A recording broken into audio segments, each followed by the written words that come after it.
বিষ্ণু ইসলাম ওনার ইহুদি প্রতিবেশীর বাসায় যেতেন। কোন প্রতিবেশী? ইহুদি। আওয়াজ করে বলেন, কোন প্রতিবেশী?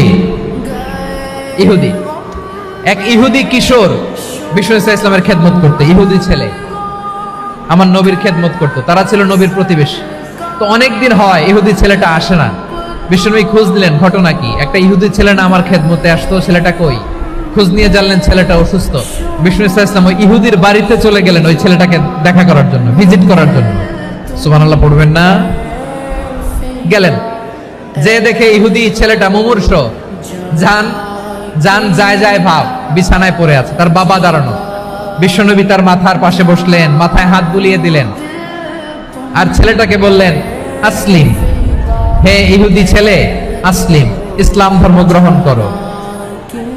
তো ছোট্ট ছেলে ভাবে আমরা ইহুদি, এখন ইসলাম ধর্ম গ্রহণ করলে আব্বা যদি বকা দেয়, ফানাযারা ইলা ওয়াজহি আবি, ছেলেটা তার বাবার চেহারার দিকে তাকালো, দেখি আব্বা কি কয়। আব্বা যদি বলে তাইলে ইসলাম ধর্ম গ্রহণ করবে। ইহুদি ছেলেটা তার বাবার দিকে যখন তাকালো, ওর বাবা বলে, আতি আবুল কাসিম, আবুল কাসিম যা বলে তাই করো। আবুল কাসিম হচ্ছে বিষ্ণু ইসলামের একটা কুনিয়াত, উপনাম। আমার রাসূলের বড় ছেলের নাম ছিল কাসেম। যেমন দেখবেন আমাদের এলাকায় কারো ছেলের বড় ছেলের নাম যদি হয় আব্দুল্লাহ, এরা আব্দুল্লাহর বাপ বলে ডাকে।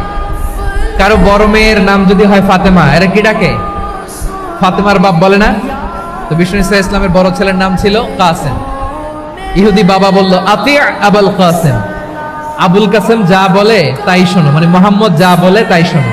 এই কথা শুনে ছেলে সাহস পাইছে, ছেলে আবার পড়তে আরম্ভ করলো, আশহাদু আল্লাহ ইলাহা ইল্লাল্লাহ ওয়া আশহাদু আন্না মুহাম্মাদার রাসূলুল্লাহ। পড়েন আল্লাহু আকবার। বিশ্বনবীর আহ্বান শুনে